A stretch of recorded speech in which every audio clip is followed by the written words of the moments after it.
File item number 21, AB 700. Clerk will read. Assembly Bill 700 by Assemblymember Gomez and others, an act relating to the Political Reform Act of 1974. Mr. Gomez, you may open.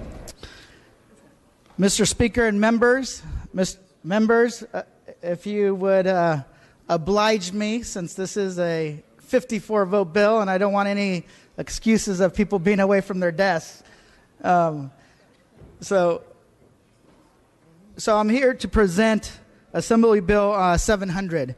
It is often said that the credibility of the message is often determined by the credibility of the messenger. For example, if somebody comes into our office asking us for an aye vote or a no vote on a bill, we often want to know who they're representing.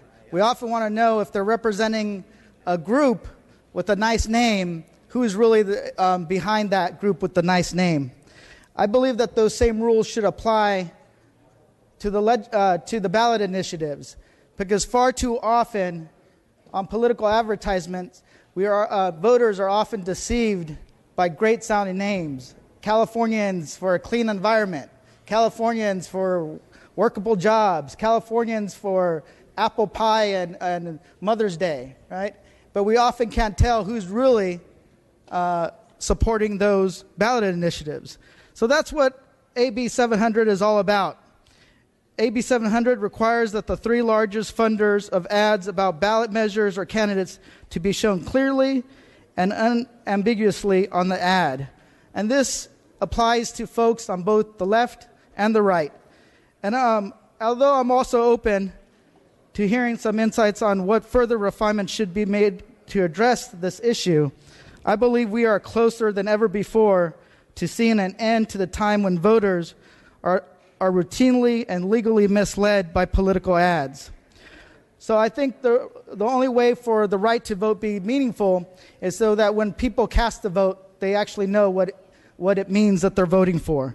So I ask for your aye vote for transparency. I ask for your aye vote to reinstill a little bit of credibility and faith in the political process and in the state of California. So I ask for your aye vote.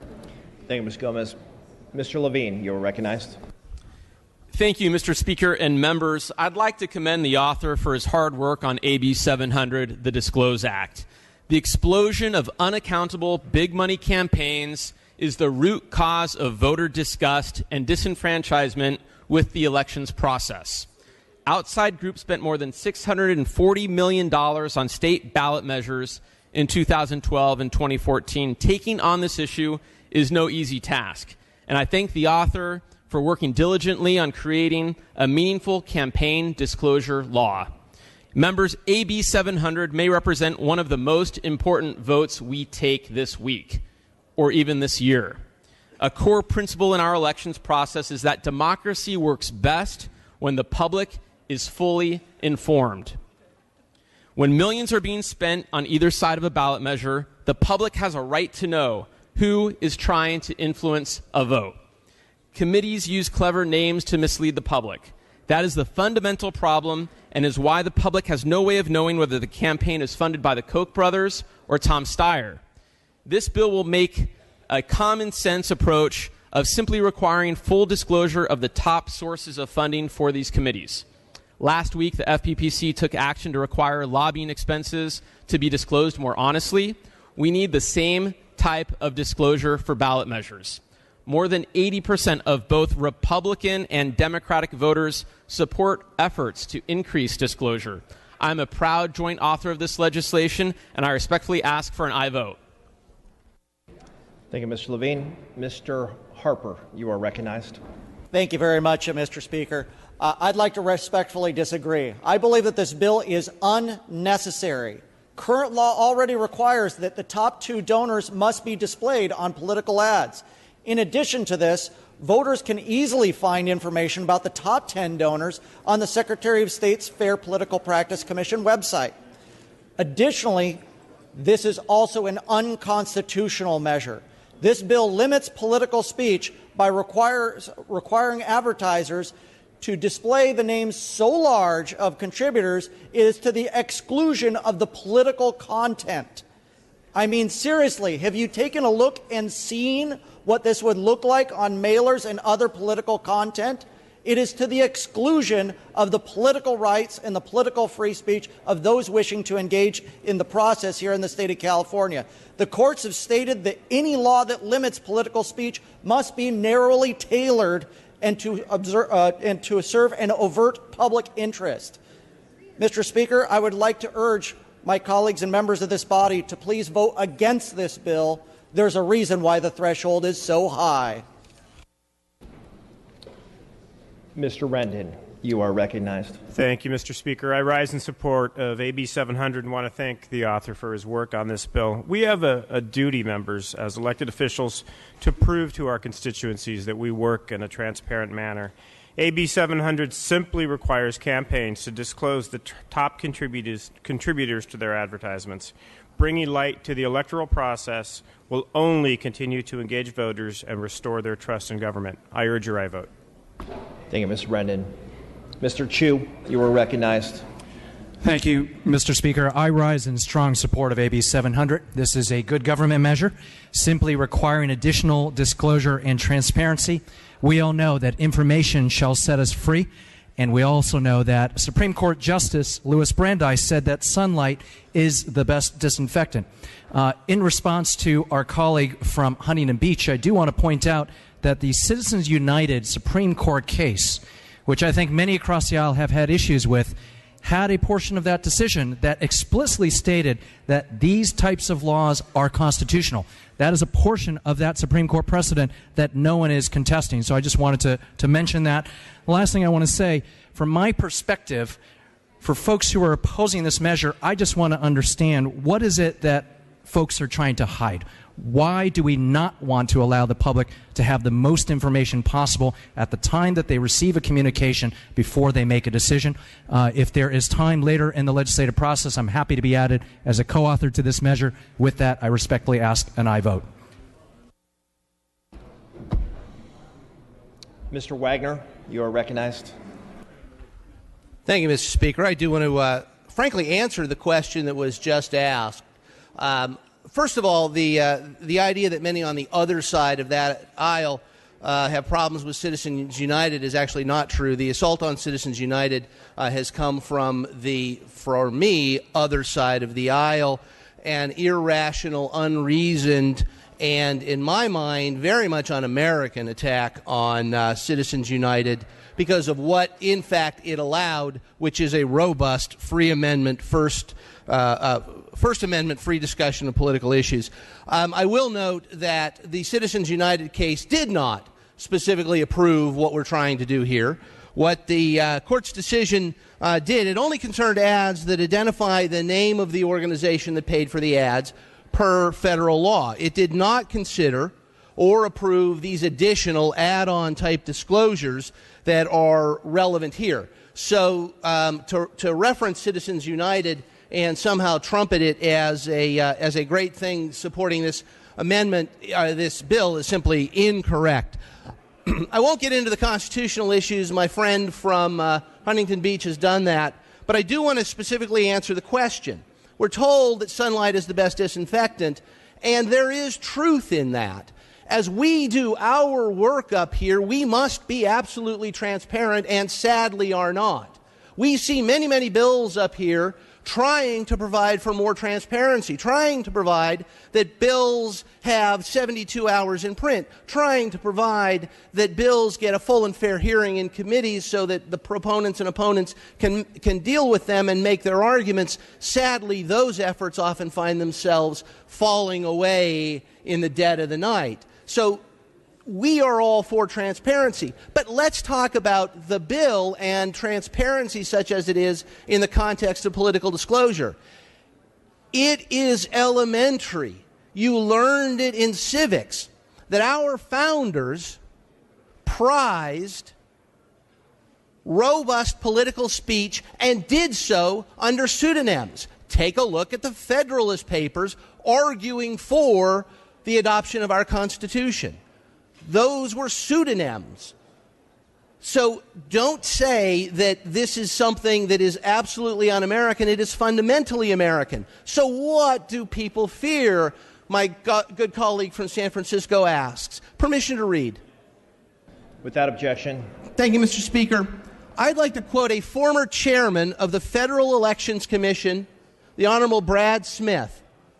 And I'm quoting a letter from Mr. Smith. Laws that regard the identity of speakers as fundamental to the public's ability to judge arguments may well exacerbate a thoughtless, partisan, nasty brand of political debate. An aside, this is not me. This is not the Republicans. This is a former chairman of the Federal Election Commission. I continue to quote, for 35 years, mandatory disclosure of public contributions has been the most popular part of the campaign finance reform agenda. Yet the idea that Americans should report their political activity to the government is in many ways the most un-American part of that agenda. Excessive disclosure invades privacy to little benefit and provides government and others the information they need to retaliate against people holding unpopular or inconvenient views. That is the problem exacerbated by this bill. And we don't have to go too far back in our history to see this in action. The NAACP brought a case to the United States Supreme Court and very thankfully won that case to keep its membership lists secret. And the reason they were able to keep it secret was to avoid retaliation. And we have seen in the 50 or 60 years since then efforts, sadly on both sides of the aisle, but most recently on the other side, where use of this mandatory disclosure is done to drive people out of their jobs. It is done to harass people in their neighborhoods. There is a problem. There is a problem. And this bill makes it worse, according to Mr. Smith from the Federal Elections Commission. It makes it worse according to the history that we've seen the last several years, and as my friend from Huntington Beach says, is unconstitutional. Let's not go down this road. I urge a no vote. Mr. Ridley Thomas, you are recognized. Thank you, Mr. Speaker. Colleagues, I'd like to thank the gentleman from Orange County for his address. I think he's been successful in actually convincing me to support this proposal today. This bill came up last year, and the gentleman from Los Angeles has worked very diligently on it. There are philosophical issues that some of us have. There are tactical issues that some of us have. But it's worth moving forward for this reason, is that the legislative process is an iterative process, and it will require that we have debated amendments. So I would encourage those who might be uncomfortable or who haven't given their final opinion on this to help move it forward with the hopes that we can actually see it either in a conference setting or back on this floor prior to the end of session. With that, I would respectfully ask that AB 700 be passed by this legislature. Thank you, Mr. Speaker. All debate having ceased on the measure, Mr. Gomez, you may close.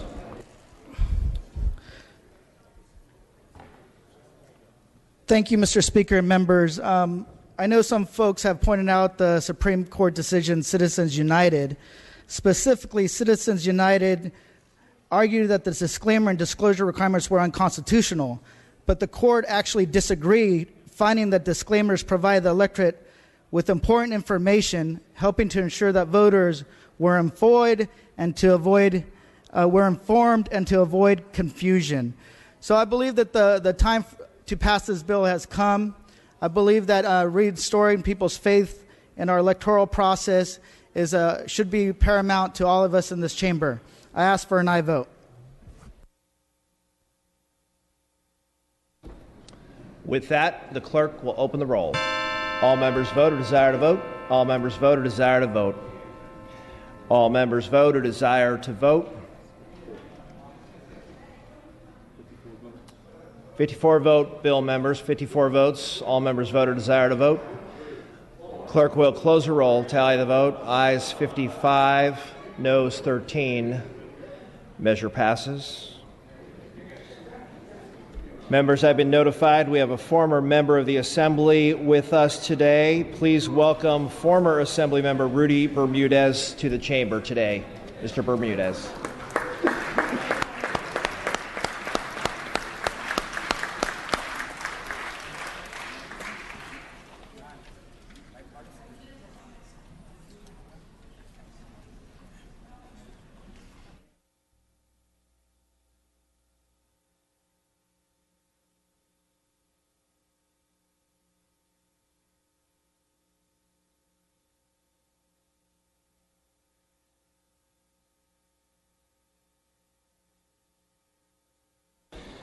Okay, members, we are moving to file item number 22. Members, please give your attention to Mr. Gray. Members, this is file item number 22, AB 1437. Clerk will read. Assembly Bill 1437 by Assemblymember Gray and others, an act relating to gambling, making appropriation therefore. Mr. Gray, you may open. Thank you, Mr. Speaker. Members, AB 1437 is a consumer protection bill for the hundreds of thousands of Californians who currently play daily fantasy sports. The growth of the daily fantasy sports industry has been astonishing, with $2.6 billion in entry fees this year expected to grow to as much as $17 billion in 2020. Now, there's been a lot of discussion in committee on what this bill does and does not do. Here's what the bill does. The bill establishes a framework to license and regulate daily fantasy sports to ensure consumers are playing on websites which provide comprehensive consumer protections. The framework will be the first of its kind in the nation. In a policy committee, a number of additional consumer protections were raised, and those amendments have been incorporated into the bill to further strengthen it. Here's what the bill does not do. The bill does not make a determination on the current legality of the games. That is a question that has been posed to our Attorney General, and I trust that she is thoroughly studying that question. I will happily follow the lead of our legal experts on what would need to be added pending that decision or opinion. So let's be clear on what you will be voting for today.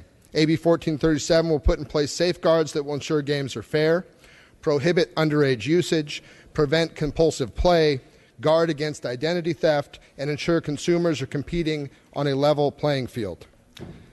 This bill will protect the hundreds of thousands of Californians who enjoy playing fantasy sports, and particularly daily fantasy sports online today. That is going on in California every day as we speak.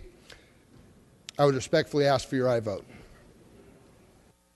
Mr. Wagner, you are recognized.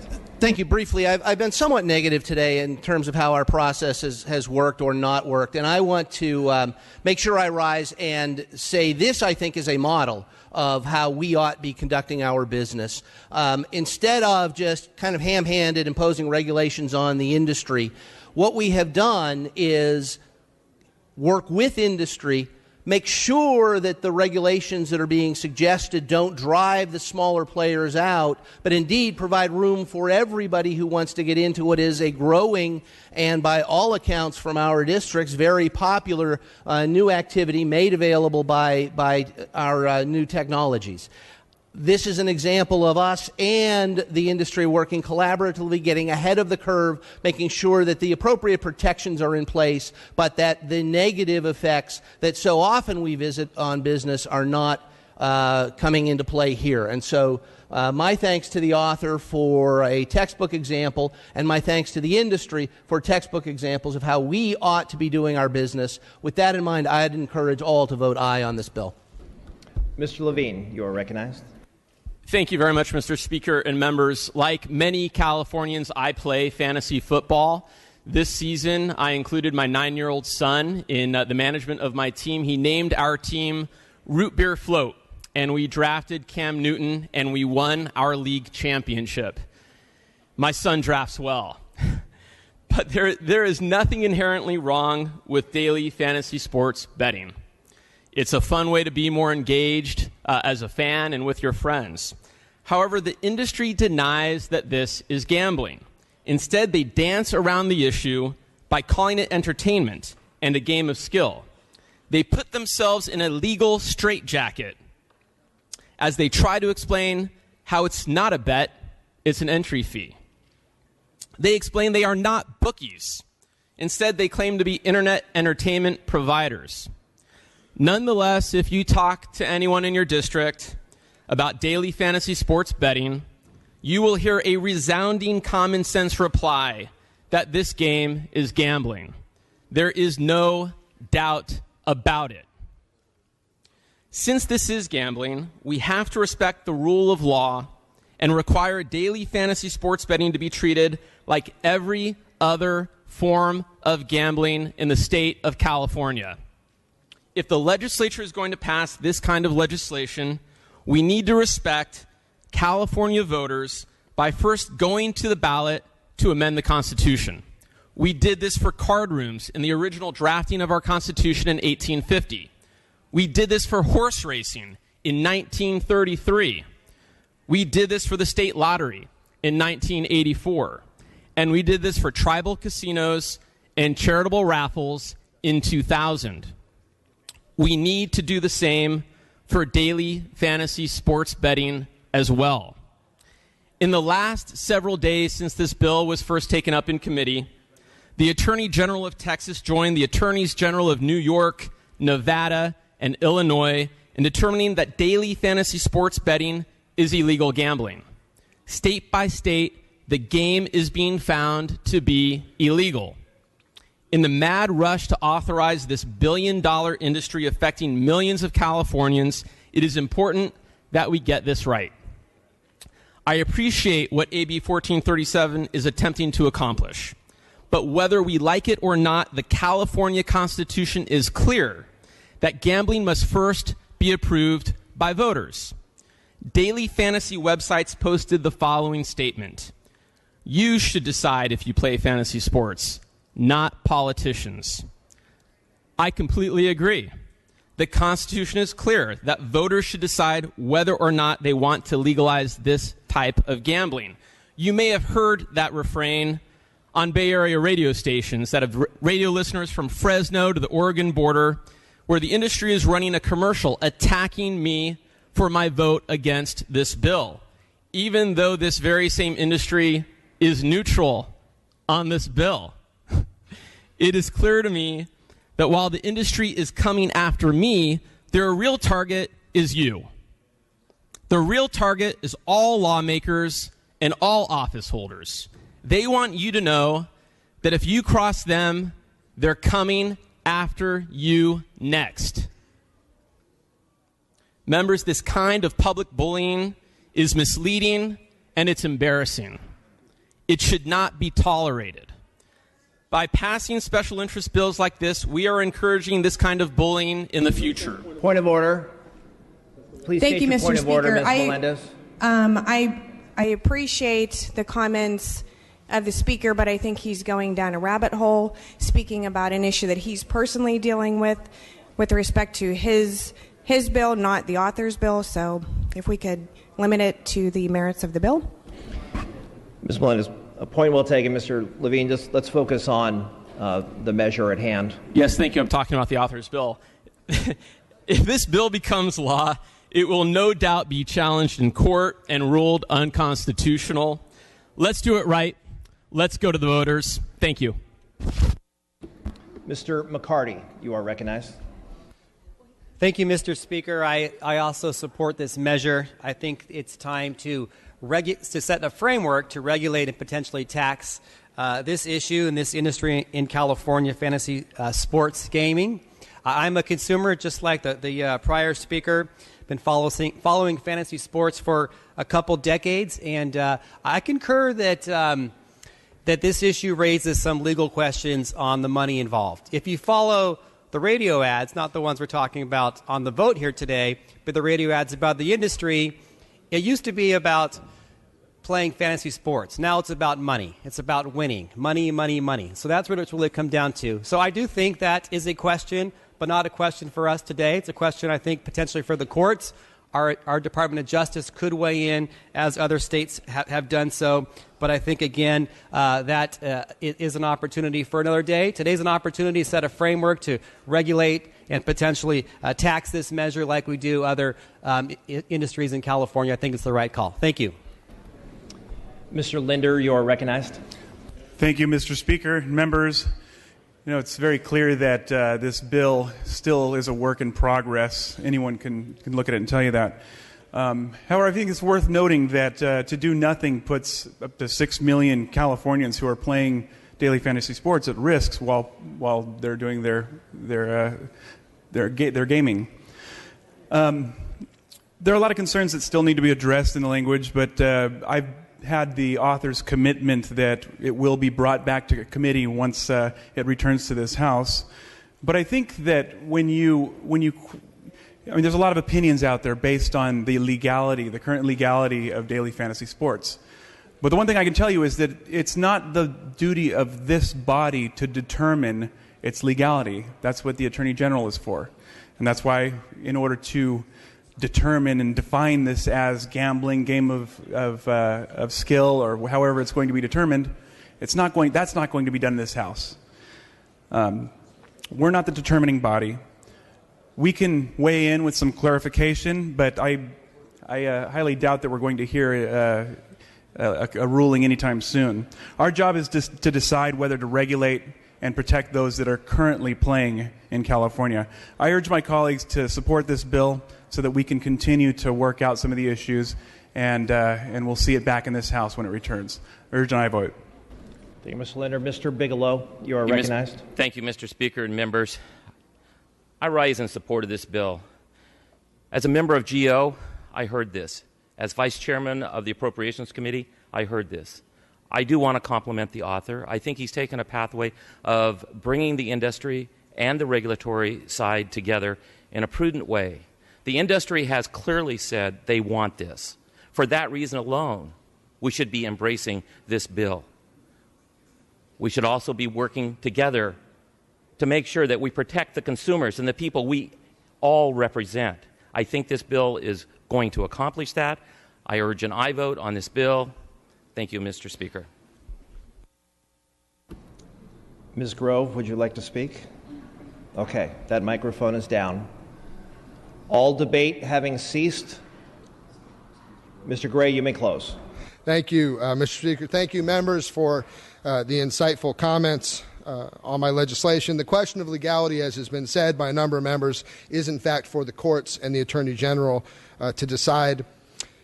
What we do know is that daily fantasy sports is being played by hundreds of thousands of our constituents throughout California right now today.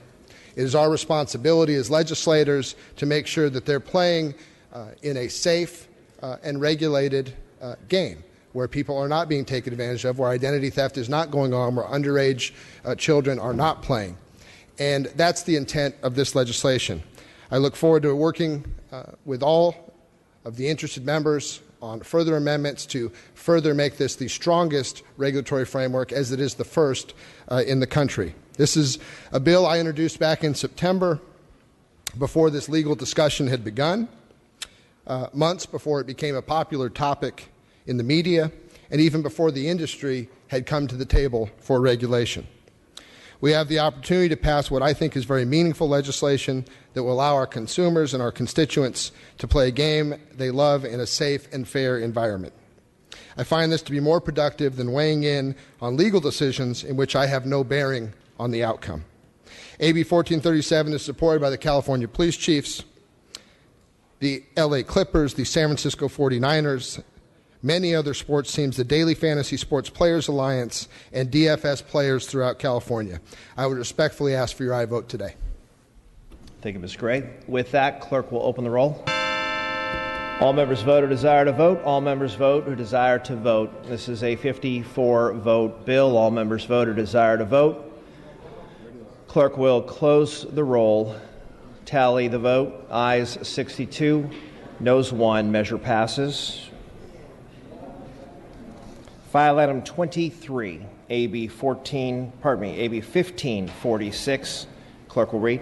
Assembly Bill 1546 by Assemblymember Olson and others, an act relating to vital records, declaring the urgency thereof to take effect immediately. Ms. Olson, you may open. Thank you, Mr. Speaker and members. I'm proud to present AB 1546, which will ensure the security and stable supply of California's vital records paper, birth certificates, death certificates, marriage certificates, etc. The bill is supported by CSAC, by the California Association of County Clerks and Elections Officials, County Recorders Association of California, and the Orange County Board of Supervisors. There is no opposition on record, and I respectfully ask for your aye vote. Thank you, Ms. Olson. See no discussion or debate on the item. Clerk will open the roll. All members vote or desire to vote. All members vote or desire to vote. All members vote who desire to vote. Clerk will close the roll. Tally the vote. Ayes 75, no 0 on the urgency. Ayes 75, no 0 on the bill. Measure passes.